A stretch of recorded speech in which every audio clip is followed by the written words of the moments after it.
इमरान का दौर दूर नहीं है। इमरान की तब्दीली पहले आ नहीं रही थी, आ गई थी, अब तो बढ़ आ रही है इंशाअल्लाह। कोई इसको रोक के दिखा दे, अल्लाह ताला की मदद के साथ वो बहुत जल्द आ जाएगी। हम सारे तगड़े हैं, आप सारे तगड़े हैं, आप सारे ताकतवर हैं। पाकिस्तान की आप सबसे बड़ी सियासी जमात है, पाकिस्तान की आप सबसे बड़ी जमहूरी कुव्वत है, पाकिस्तान की आप सबसे बड़ी पार्लिमानी कुव्वत है। इंशाअल्लाह आपका रास्ता कोई नहीं रोक सकता। फतह का जो आखिरी आपके सामने आने वाला है मंजर, इंशाअल्लाह वो ज्यादा दूर नहीं है। उसके 3 हिस्सों पे मैं एक एक कमेंट कर देता हूं। पहला हिस्सा ये है, अदलिया के ऊपर जो इस वक्त हमला आवर है लोग, वो सारे के सारे 2 जराइम में मुलविस हो चुके हैं। पहले उन्होंने आइन तोड़ा है, आर्टिकल 6 उठा के देख लीजिए। आइन में एक ऐसा ट्रायल हुआ पाकिस्तान में जिसमें सिर्फ एक शख्स को कहा गया कि इसने एक सियासी जज हटा दिया था, और यहां पे 2 हुकूमतों के 2 गवर्नर्स, 2 मुजराए आला, 2 आर्जी काबीना, वो सारे के सारे हाई ट्रीजन पनिशमेंट एक्ट के मुल्जिम हैं, इसलिए कि 90 दिन पूरे होने के बाद वो अभी तक इक़्तिदार से चिमटे हुए हैं। उनको शर्म आनी चाहिए और उनके पुरानों भाइयों को भी शर्म होनी चाहिए। 2 छोटी बातें, एक केस ये बनाया जा रहा है कि पार्लियामेंट के पास कोई तौहीने पार्लियामेंट का कोई कानून है और उसके लिए कोई कानून बनाया जाएगा। मैं आपको बताना चाहता हूं कि पाकिस्तान का आइन 2 इदारों को फाइनेंशियल इकॉनमी भी देता है और टोटल इंडिपेंडेंस देता है। उनमें से पहला इदारा अदलिया है, जिसपे हमें फख्र है। अदलिया ने जस्टिस मुनीर की बजाय जस्टिस कॉर्नेलियस बनना आज के जो अदलिया है उसने पसंद किया है। इस पे उनको भी खराज तहसीन पेश करता हूं। इसके अलावा नामालूम अफराद ने लातादाद लोगों के घरों में छापे मारे, लातादाद दरवाजे तोड़े, लातादाद चादर और दीवारी की उन्होंने तकदीस को पामाल किया। और इस सारे अमल के दौरान जो लोग जेल गए, उन बहादुरों को, जिन लोगों ने मुकाबला किया, उन दलेरों को, और जिन्होंने अपने आप को बचा के, वो कहते हैं कि असल कमांडर वो होता है और कमांडो वो होता है जो जब लड़ाई के दौरान एक जगह खतरा हो तो ऐसी जगह खड़ा होकर लड़े ताकि बाकी लड़ते रहे और दोबारा लड़ने के लिए उसको दूसरा दिन मिले। उन सबको मेरी तरफ से सलाम है।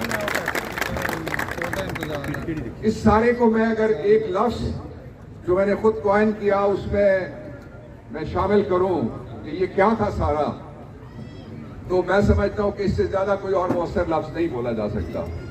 जो कुछ हमने किया, आप समेत वो जो दोस्त हैं उन समेत, और जो यहां मौजूद नहीं है उन समेत, जो हमने किया उसको मैं सिर्फ और सिर्फ अल्लाह के करम के बाद इमरान फैक्टर का नाम देता हूं। ये इमरान फैक्टर है, वरना मेरे 40 साल के तकरीबन जो वकालती तजुर्बा है उसमें इमरान खान से पहले मैंने एक से ज्यादा सदर मुल्क के, एक से ज्यादा मुल्क के वजीर आजम, और जो सबसे बड़े इदारे समझे जाते हैं वो ब्यूरोक्रेसी लगा लें आप, उसमें एक केस ऐसा था जिसमें आर्मी चीफ भी थे, एक केस ऐसा था जिसमें DGI भी थे।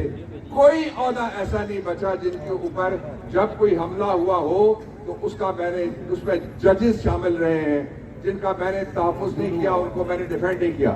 लेकिन एक अजीब फैक्टर है जिसका मैंने अभी नाम लिया आपके सामने, इमरान फैक्टर। ये इमरान फैक्टर मुझे कभी कभी ऐसे उस उम्र के बच्चे और बच्चियां मिलती है कि मुझे डरा देते हैं और वो कहते हैं कि हम इमरान खान के लिए मरने के लिए तैयार हैं।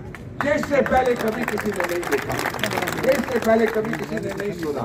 ये मेरे लिए नया तजुर्बा था जो हमेशा मुझे मेरे हौसले, मेरी हिम्मत, मेरी तवानाई, एनर्जी, उसको ये महमीज देता रहा, उसको ये बढ़ाता रहा।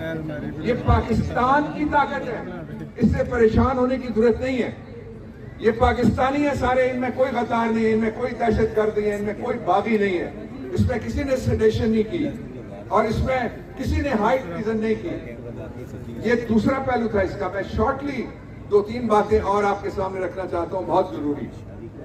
पाकिस्तान की तारीख में इससे पहले इतनी बड़ी तादाद में, आज 61 साल का है इस्लामाबाद जब मैं आपसे बात कर रहा हूं, मैं और इस्लामाबाद तकरीबन इकट्ठे जवान हुए हैं और मेरा आधा गांव ICT में आता है और आधा गांव मेरा काउंटा में आता है। लेकिन मैं जो आपसे बात शेयर करने लगा वो बड़ी इंपॉर्टेंट बात है। सारी हुकूमतों के 75 साल के मुकदमे वो मिला लें, और खास तौर पे जब से इस्लामाबाद बना है 61 साल के मुकदमे बनाए, तो वो मुकदमात और वो गिरफ्तारियां जो तहरीक इंसाफ के ऊपर इस फैशिस्ट हुकूमत ने और फैशिस्ट निजाम ने की है, उनका वो सारी मिला के भी 10% भी नहीं बनती। ये मैं आपको पूरे यकीन से कहता हूं। और उसके साथ और एक इंपॉर्टेंट बात है, वो ये है कि आज जब मैं आपसे मुखातिब हूं, मैं अल्लाह ताला का शुक्र अदा करने के बाद आप में से हर उस एक शहरी का शुक्रिया अदा करना चाहता हूं जिन्होंने पाकिस्तान तहरीक इंसाफ की इस तहरीक को जिंदा रखा, न सिर्फ जिंदा रखा, आगे बढ़ाया, न सिर्फ आगे बढ़ाया बल्कि इसको एक फतह से 2-3 कदम दूर तक लेके आप आ गए।